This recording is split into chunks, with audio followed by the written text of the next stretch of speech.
Veja o que preparamos para o programa desta semana. Pamonha, vamos conhecer um pouco mais sobre esta deliciosa iguaria. Os primeiros registros do milho estão no México dos Maias, mas no Brasil tornou-se mais que um simples alimento. É uma parte importante da nossa história.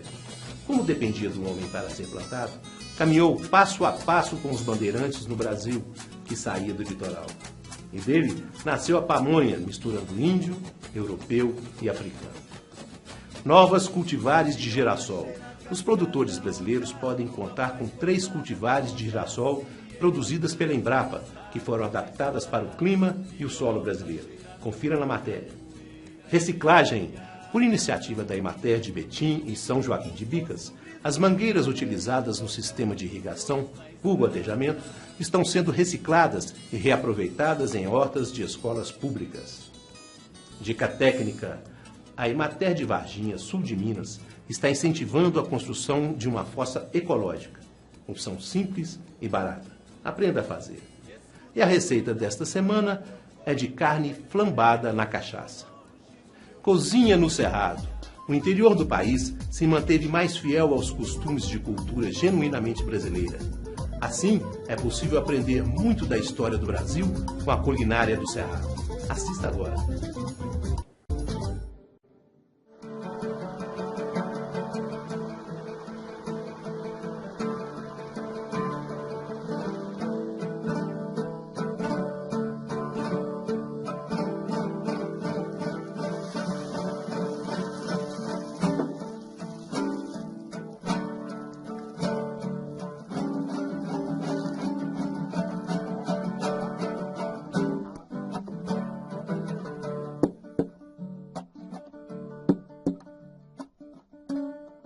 Comecei a fazer algum resgate de alguns pratos que já tinha história, que já tinha até morrido, e comecei a montar o meu café, né? E que cheguei a isso aí. Nós temos a carne de porco guardada na banha, que era um costume de época, né? Temos uma variedade de quitandas feitas de mandioca, porque você sabe que a nossa comida, a base alimentar no Brasil no primeiro século foi mandioca, né? Porque, na verdade, quando os portugueses vieram para cá, porque aqui as primeiras cozinheiras, podemos dizer que foram as índias. Então, era muita coisa à base da mandioca, e era uma comida sem tempero, né? É mais o assar. Aí começaram a vir as africanas, começou a incrementar mais, porque aí era uma comida mais temperada. Depois chegaram as portuguesas, né? Já vieram as portuguesas e elas queriam fazer uma série de coisas, mas nunca tinham os ingredientes suficientes. Por exemplo, farinha de trigo. A coisa mais difícil do mundo era você ter farinha de trigo aqui em Goiás.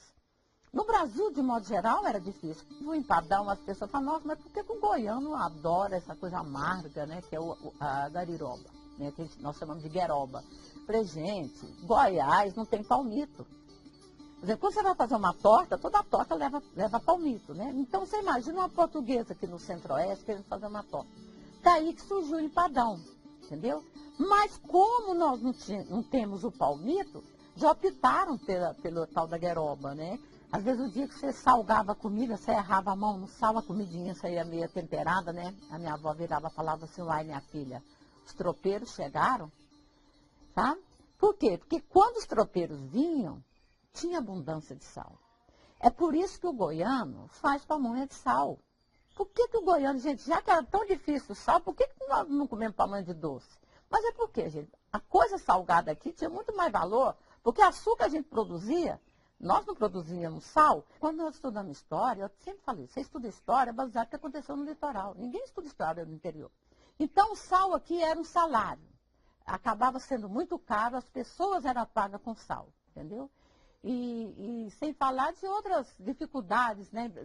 Outros reflexos dessa ausência do sal, é que nós tínhamos, inclusive, muito problema de papo. Por que essa incidência era maior no interior de Goiás e Minas? Justamente por falta do sal, porque o sal, ele combate o bócio, porque o sal contém iodo.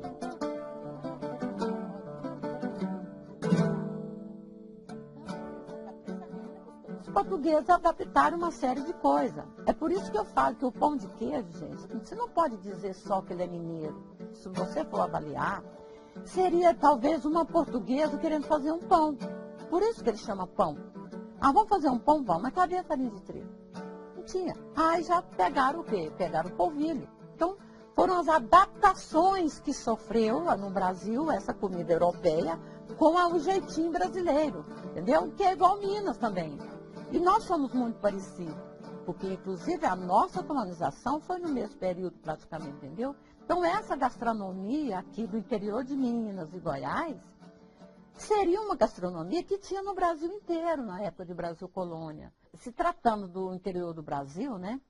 Então nós todos somos farofeiros. Né, que eu falo os farofeiros. Isso é cultural. A gente não viajava, meu pai não viajava sem levar uma matula, que é a marmita, né? Isso é comum em Goiás.